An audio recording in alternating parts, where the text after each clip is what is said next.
Welcome to the Transform My Dance Studio podcast, the only podcast for dance studio owners, where each week we bring you business growth strategies to help you increase your profits, impact the lives of more students, while ensuring you get back some time to have a little life outside of the studio. It's time for you to become the go-to studio in your area. Now, here's your host, founder of the Dance Studio Owners Association, Clint Salter.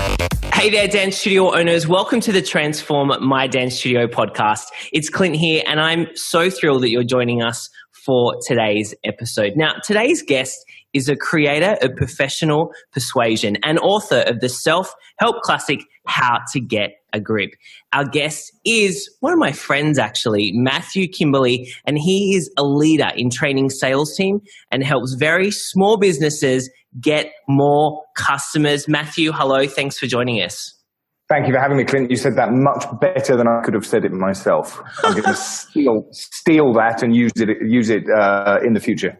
Awesome. You are most welcome to.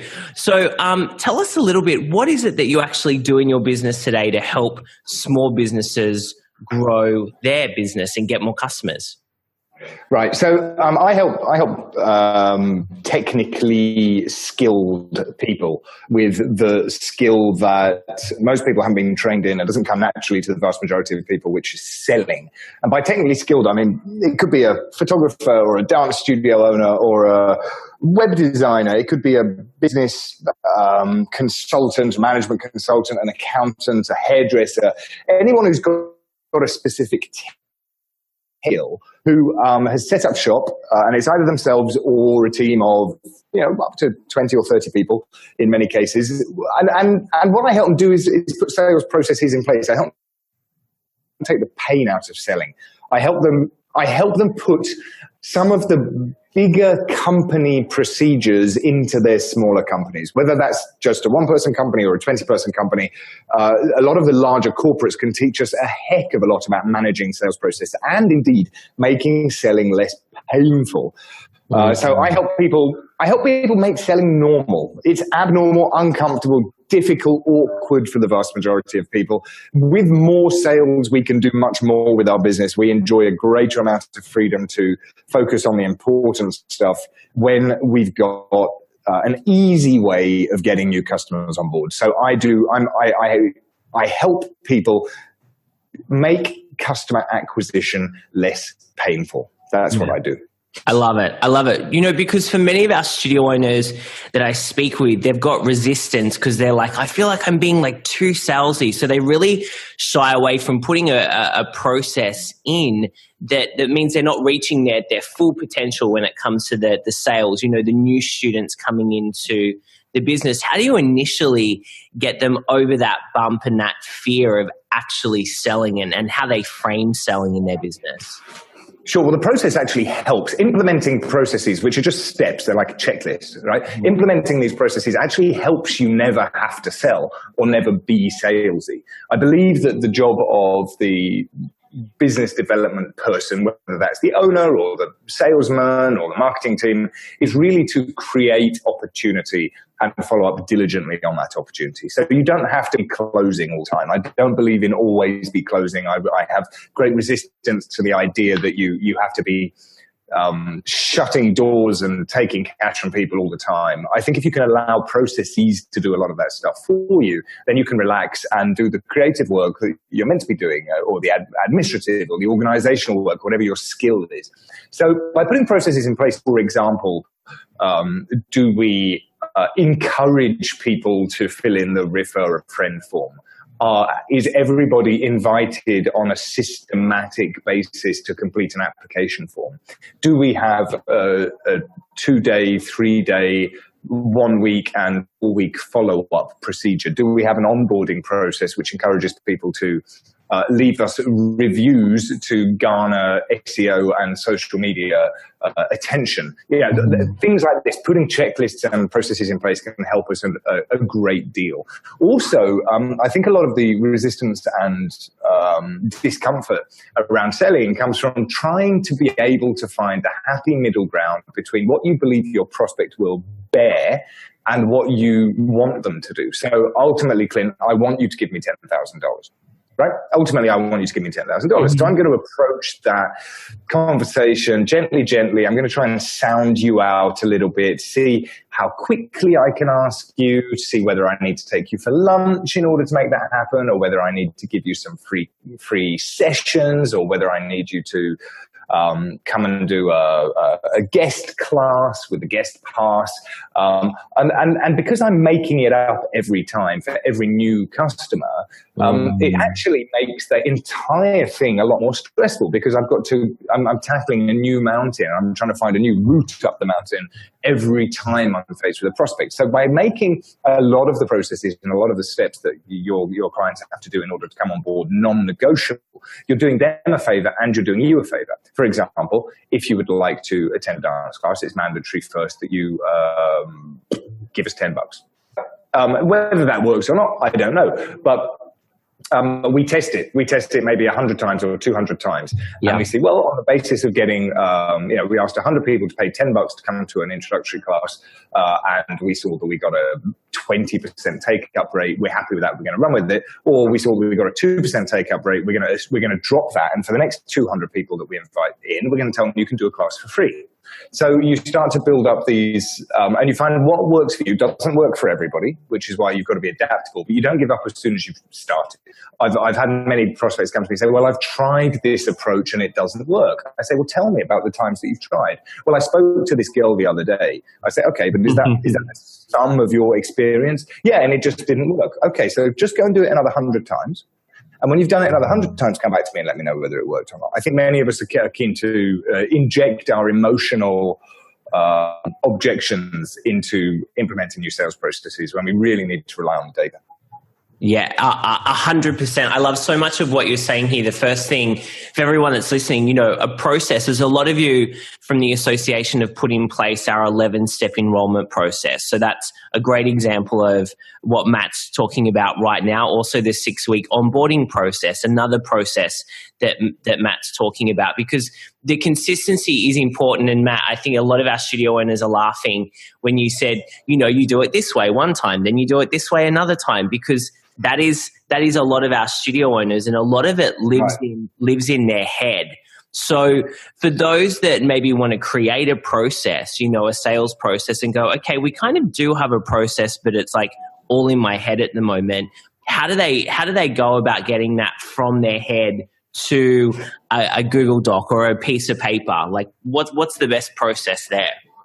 Well, it's rather scientific in its method. And by that, I mean, if any of you have a scientific background, which I don't actually, other than doing kind of secondary school mandatory chemistry classes, I remember as much as we had to start with a hypothesis, and we test a hypothesis, right? So we don't sit down blind and say, I wonder what's going to happen if I mix this customer with this, or this potential client with this dance teacher, and put them in a 90-minute merengue class. We don't mix things up like a mixologist and see what happens. Instead, we start with a hypothesis, and a hypothesis is, for example, that if somebody attends 3 classes and they have a private one-to-one session with an onboarding specialist, then they will be more likely to join up for a year, for example. Okay, that's our hypothesis. Okay, so on the basis of that, what do we need to do? Well, we need to make sure that our marketing is saying the same thing as our salespeople, and we start with firstly, who are these people that we're going to be making this sales offer to? So the offer is 3 free classes, and the upsell offer is a year-long subscription to the school. So firstly, we say, who are these people that are coming in? Which channel are they coming in through? So we work that out. Is it going to be, are we going to be handing out flyers? Are we going to be calling our existing clients and asking for referrals? Are we going to be doing pay-per-click advertising? Are we going to be doing radio ads? Are we walking up to strangers in the street with a clipboard? We work out how we're doing it. And then we ask, what has to happen next? What has to happen next? If our end goal is one person buys a 1-year subscription to our dance school, then we need to work backwards from there and say, here are the steps that we believe, we hypothesize are necessary in order for that to happen. So they need to meet a an onboarding specialist, call them a customer acquisition specialist or a receptionist or a meet and greet, whatever they might be called. Okay, so we're going to include that in our process and we write that down in Google Doc. Meeting happens. Okay, what has to happen next? Well, then they have to attend their first class. Great, attend first class, attend second class, attend third class. Good, so now we've got a basic, attend 3 classes. So 1 meeting at the beginning, 3 classes, and a final meeting at the end to upsell them. Okay, so now we've got our basic plan. Our steps are in place. This is the customer journey. This is what you might call the sales pipeline if you're using a CRM system, right? Mm-hmm. So how do they move from the left-hand side of the screen to the right-hand side of the screen, where we identify the lead, we qualify the lead, we close the lead, and the deal is done. So then we have to ask ourselves, and that's good enough to get started with. You can get started with that. Let me say, and this is what I'm really keen on, it's how can we improve the chances of the person moving to the next step in the process. If it's a 5-step process, 1, respond to advertising, 2, speak to a customer acquisition specialist, 3, attend 3 classes, 4, speak to somebody to close the deal, and 5, enroll. How can we increase it, knowing that the vast majority of people won't make it through to the end, mm-hmm. because that's the way that it works. For every 10 people that come through, maybe only 1 person will sign up. Our job is to get those numbers down. So for every 10 people that come through the process, 2 people sign up. Or for every 10 people that come through the process, 8 people sign up. That would be a dream. Or for 10 people that come through the process, 10 people sign up. 100% close rate. Impossible, but great. My question then is, how can we increase the likelihood of the person who shows up as having put their hand up, responded to some marketing piece? How can we increase the likelihood that they will make it through to step 5? So there are many ways, and there's no prescriptive suggestion I have here, but there are many ways that we could look at it. We could ask, well, how can we guarantee that they come to 3 classes? Firstly, we could book them into 3 classes. We could get them to commit to 3 classes. Maybe we could trial taking a deposit for each one of those classes. We could follow up with them immediately after class. We could have a special meeting for everybody who's new at the end of every class, everyone who's not a member. Maybe we can make the sales offer sooner. Maybe we can say at the end of class 1, they get an invitation to join up for a year. Then again, at the end of class 2, they get an invitation to join up. So we can skip step 4, which is a meeting with a business development specialist. Maybe we need to send them a card to their house. Maybe we need to give them a gift. Maybe we need to send them different communications. Maybe they need to be getting a simultaneous barrage of emails from us at the same time as they attend classes. Maybe we need to implement a different step. Maybe we need to give them a 1-year development plan. Okay, so today your cha-cha-cha is shit, so let's work on, am I allowed to say that? Yeah. Thank you. So today your cha-cha-cha is substandard. So what we're aiming for is that by the end of month 3, you'll have a killer cha-cha-cha. And by the end of month 6, you'll be able to tango in the advanced class. And by the end of month 9, you'll be kicking the can-can like nobody's business. And they can get excited about the future. What are the various steps? Can we demonstrate our credibility more? Can we do meet and greets with existing students? Can we invite them to a champagne and sign-up party once every month? Are we following up diligently? I would look at that process, that basic process, which is get them from expressing interest to signing up and asking at every single step of the journey, what's going to stop them from progressing to the next step? Maybe we need to have dedicated classes. Maybe they're not coming to 3 public classes, but they're coming to 3 special beginners classes, or similar. And then what's going to stop them progressing to the next step? And if we can identify what might stop them, how can we eliminate those barriers? And what's going to make it more likely that they will progress to the next step? Do we need to look at the pricing? Do we need to look at the bonuses? Do we need to inject urgency? Do we need to inject scarcity? Do we need to be more likable? Do they need to have a better experience when they're in the changing rooms? Do the towels need fluffing? There are so many different elements to customer acquisition, but if we start with a hypothesis that each person has to move through a number of steps in order to sign up, then my job when you hire me or when you look at it in the way that I look at things is to tweak each stage and say, how can we grease the slide? How can we make it more likely that they will become a customer? So good. I love this. I want to ask, Matt, how long do we stick with a system? How many goes, for instance, before you were saying, 100 goes, 50, how many goes should we have a system before we start innovating on that system? Yeah, I'd say lick your finger and stick it in the air. There's so many. There's so many variables, Clint. Sure. There's so many variables. If you're selling a nuclear power plant to a South American country, you've probably only got one shot at getting it right. Exactly. Right? But if we're getting, 10, 20, 30, some like 50, students coming in a week for trials, I mean, we can move pretty quickly around this. Yeah, I would say I would want to see. Yeah, and what's the typical spend, Clinton? I mean, is there such a thing?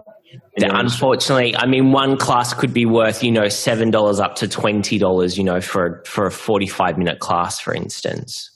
So, well, I think there are always more customers out there for an industry like, yeah, for sure, like your industry, right? It's not nuclear. We're not selling nuclear power plants. We're not selling airplane engines, and we're not selling high-end custom-built software. So, given that we walk in traffic, we can incentivize people. It's relatively fashionable and modish, which is great. And it's also been evergreen. People have been interested in learning dance and stuff related to dance for centuries.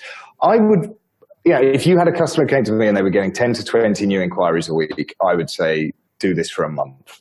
Yeah. And then let's have a look. And if they were getting 100 inquiries a week, I'd say do it for a week or two. Sure. This is my gut feeling. I think you can also afford to do that. Like, you couldn't afford to do it if you weren't getting walk-ins, or if you got one new customer a month, you'd have to adapt slightly. But for many people in the service, particularly the group service model, I think 100 data points is enough to get something meaningful. Yeah. I want to touch on the follow-up because it's something that we talk a huge amount about. If someone has shown interest, if someone has filled in an online form or left you a message or called you and have, committed to a trial, but then they don't come for that trial. So this happens often in the studio owner space, is that a parent will send a message through. They'll go, yeah, great, I'll bring little Susie next Tuesday at 4 p.m. But then they don't come up, and the studio owner or whoever's looking after that, the office manager, the receptionist, goes, oh, well, they mustn't have been interested, and they move on. How big of a mistake is that, and how should we be thinking about, that customer and following up with them? Well, certainly being a parent myself and being involved in lots of extracurricular stuff, particularly with my 7-year-old, I understand where the parent is coming from. If they've made a relatively low-level commitment, particularly if it's a free class, to try out a class on Saturday morning, and then they wake up on Saturday morning with a little bit of a hangover, and the baby is screaming, and the dog. Hopefully, not the baby. The baby doesn't have the hangover. It's the parent. Yeah, I'm just trying to get my baby off the whiskey. Yeah, it's terrible. And I can understand how that would happen, and they'd say, well, we've got a lot on our plate this morning. Are you going to take him or am I? But I'm not going to bloody take him because I've got to take the dog to the vet. And say, well, okay, well, let's just skip it this week. So I understand why that's happening. And the bigger, this goes back to Cialdini's principles of influence.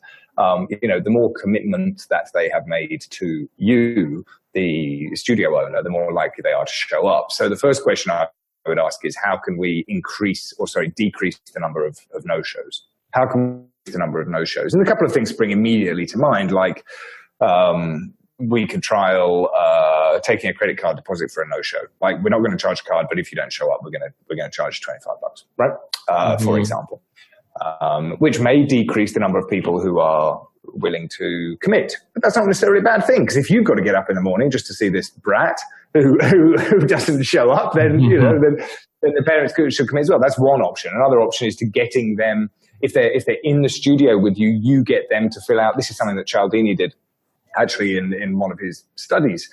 Cialdini is the author of Influence, the Principles of Persuasion, which is Influence, which I recommend to anyone who's interested in this stuff. He got patients who didn't show to doctor's appointments. His team invited the patients instead to fill out their own booking form for the next one, rather than the receptionist asking, would you be able to come in next Thursday at 10 o'clock? And them saying yes. They actually did it the other way around. They just got the patient to fill in the booking form themselves and to sign something that says, I commit to being there. which is about commitment. If we write it down, we live up to what we write down, I think is what Gardini said. So there are various ways that we can decrease the number of no-shows. But let's say that somebody didn't show up for whatever reason. The first thing, and then the other thing I would do is a series of reminders, so a 24-hour reminder and a 12-hour reminder and a 1-hour reminder by text message, by email. I definitely do all of these things. The other thing then is, what do we do if somebody doesn't show? Well, the worst thing that we can do in this instance, particularly if they, yes, they shouldn't have let you down. Yes, they should have lived up to their commitment, but you're the one who's going to have to suck it up. Their life is not impacted. They will just find another dance studio if you become a bitch, right? And if you make them feel guilty, or if you follow up them. So I think there's a couple of things that we can do. We can do personalized follow-up, which is, listen, devastated that you couldn't make it. You could try saying something like, we've slotted you in Tuesday night. Let me know if that's good or not. Well, you haven't asked them to commit. You've just demonstrated that you're willing to commit to giving it an extra chance. And again, your efforts may fall on deaf ears. Yeah. The other thing I would do is then put them into a more automated kind of follow-up, which is they'll be receiving some targeted and relevant marketing material from you. And it should, we know enough about them. Hopefully we know they've got a kid. It should be, I would go one step further than just sending them a timetable of classes every week. If they're not showing up, then getting a timetable of classes every week is irrelevant and boring. But I would put them into some kind of personalized autoresponder sequence, whether that's delivered by mail or by email or by text message. It doesn't really matter. Something that says, hey, life is hard. I bet you know what it's like when you have good intentions for your kids, but then life gets in the way, and you're speaking directly to a situation that they have experienced. Or we're running a special class. It's called busy mothers and their daughters, or something like that. And I just plot something out, and I would definitely keep in touch with them another 7 or 8 times, and definitely put them on your regular mailing and marketing list, because they are clearly, they're one class away from being fully qualified. They just couldn't make it that time. Now, there will always be the vast majority of people who do not respond in the way that you want your marketing material. But by deciding you're going to give up on these people, it's a terrible waste. I think the worst thing that we can do is call them up and say, hey, you ready to do a class yet? Hey, you ready to do a class yet? Hey, you ready to do a class yet? If someone tells you no 4 times in a row, then I think we can assume in this instance that you need to try a completely different tack. But they could be targeted for they should absolutely be kept in the loop. That was a very verbose way of saying not very much. But a lot of those things that you mentioned there, though, can be really impactful, though. And I think the lesson there is, really making sure that they don't, drop off your radar completely, and you are putting that on what we call that, like the other newsletter list, because there's like a list for current customers, and then there's, the bunch of people that are not, that have shown interest, and they've gone through maybe a 2 to 4 week kind of, automated sequence, and then they go onto the regular list. Next thing I wanted to touch on was automation, because there's a lot of talk about automating systems in your business. We talk about it, whether it's through using something like, ConvertKit or Drip now for our studio owners. How much really of this type of sales process can we automate on the front end? Because dealing with parents, and like you said, you're a parent yourself, which is great. I think there's only so much that can be automated, but I'd love to kind of get your thoughts on it. I think when it comes to sales, and I differentiate between marketing and sales. Marketing is the stuff that you do that gets prospects to identify themselves, right? So the minute somebody puts their hand up and says, I identify myself as a prospect, or indeed you put their hand up and you identify them as a prospect, then you're slipping into the sales mode. And that might mean a 2-year email autoresponder before they're ready to book a session. That's okay. That's allowed. But I liken the sales process or the sales pipeline to the digestive system, right? We want to put stuff in, we want to feed it leads in order to poop out customers. That's disgusting. But you know what I mean? You have to put stuff in order to get stuff out. And sometimes there are going to be blockages. So sometimes someone's going to have a question that hasn't been answered by the automated system. Or sometimes there are going to be situations that's normally the only instance actually, or some people are going to go AWOL and not respond to your automated system. So you do what you do with the digestive system. You have to do some manual intervention. You have to get in there, drink some laxatives, stick your fingers in, wiggle it around a bit, and get it all working in. And that's where you step in. That's why any organization of any size, even though they might have automated follow-ups and definitely automated reminders with their CRM system, they will also have an engineer or a mechanic or a salesperson monitoring the flow of prospects through the pipeline, and they're able to jump in at the moment where there is a question that hasn't been answered or somebody stops being responsive, and they can pick up the phone or arrange a meeting and help to move that person through the process once again.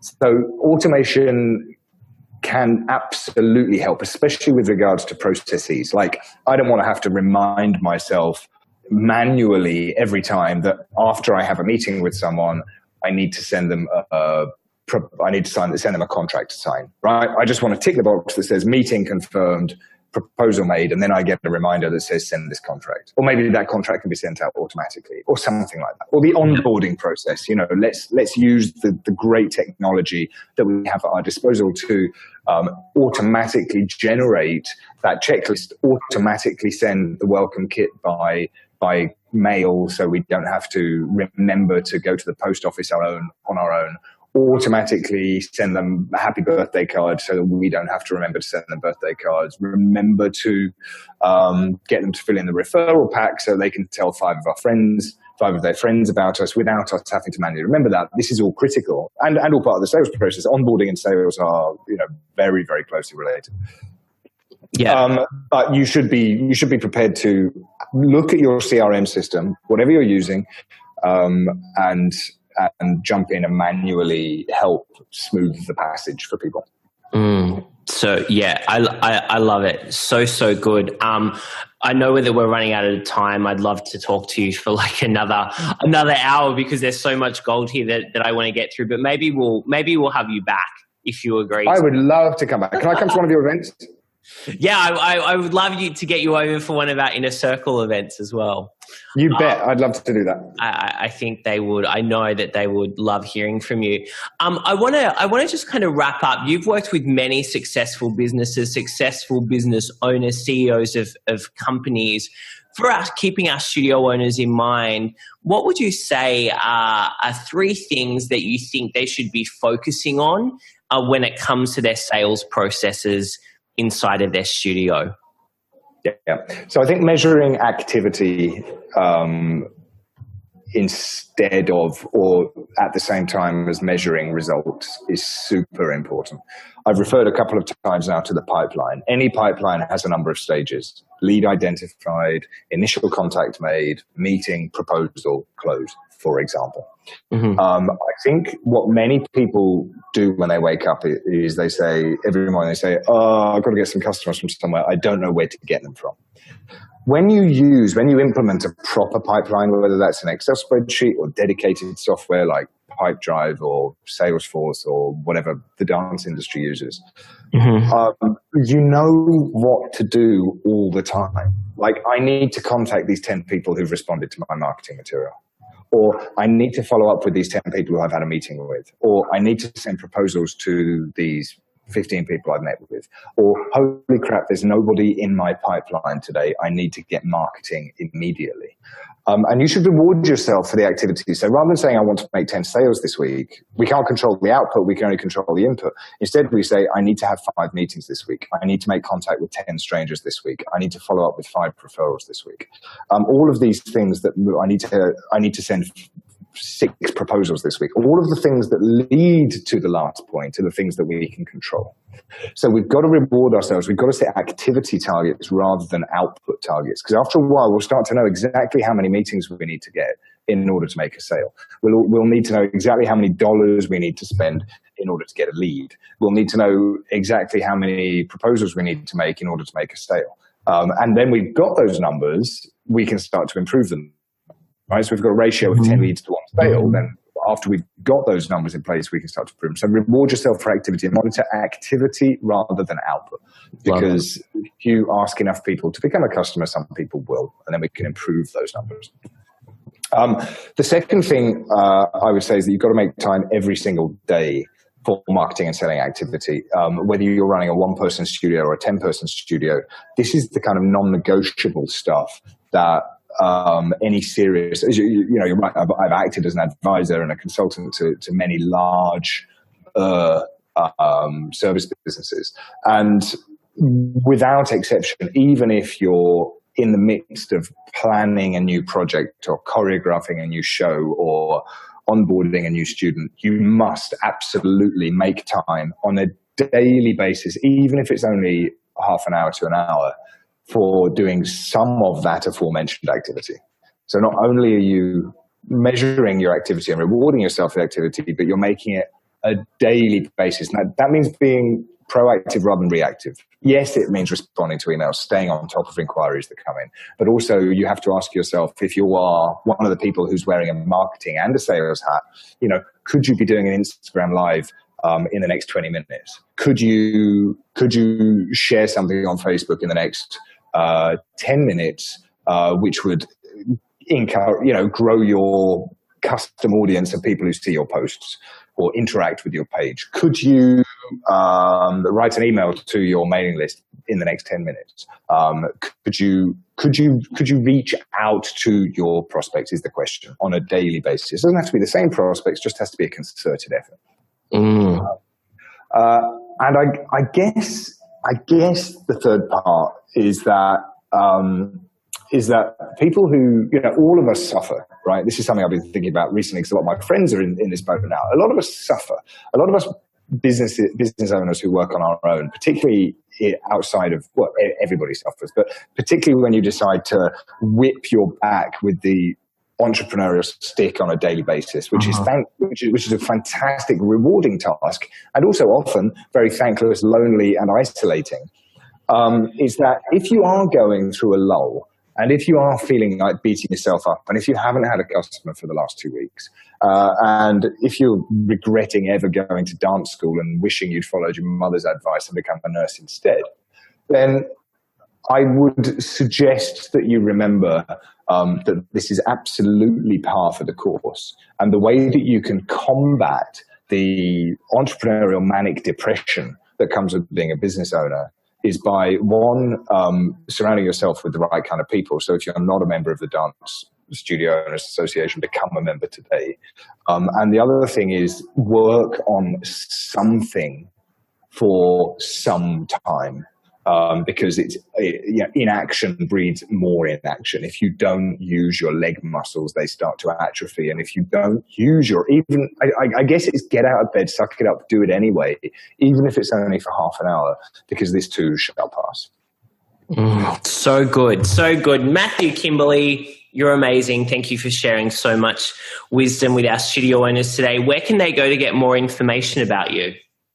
Well, I suggest you go to matthewkimberley.com. And you can spell that pretty much anyway, but Kimberley is spelled Ley.com at the end, so it's matthewkimberley.com. And the thing that you need to do there is give me your email address. There are various places to do it, big boxes that say, please enter your email address. And you'll get my guide to the 5 things that I believe you should be doing every single morning to attract more customers and more business in the next 30 to 60 days. And a lot of that is about proactively managing your existing relationships. So you'll see my 30-minute morning routine is all outlined in a nice 20-page PDF, which will give you some specific instructions for growing your network, growing your business. Everything becomes easier when you've got the right people in your life. If I didn't know you, Clinton, then my life wouldn't be worth living. So how do I proactively manage my relationship with you? All of that is revealed in that PDF. And then, of course, you'll be one of my pen pals. So I'll write to you on a regular basis and you can write back and we can become great buddies. Awesome. And guys, definitely suggest that you get that guide. I mean, Matthew, I've learned so much from Matthew over the years, and suggest that you jump on in and you'll see a lot of the stuff that we talk about in the association is so well aligned to his philosophies as well. So I think you're really going to love Matt's stuff. Thank you so much. Well, Clint, that's because you taught me everything I know. You're so kind. So much flattery with the two of us. It's great. Hello. Well, thanks again, and we'll talk to you again soon. I want to get you back for sure, or to one of our live events. You got it. I'm there. Thank you for joining us today. For all the resource links from the show and to receive access to our free dance studio growth training, make sure you visit transformmydancestudio.com.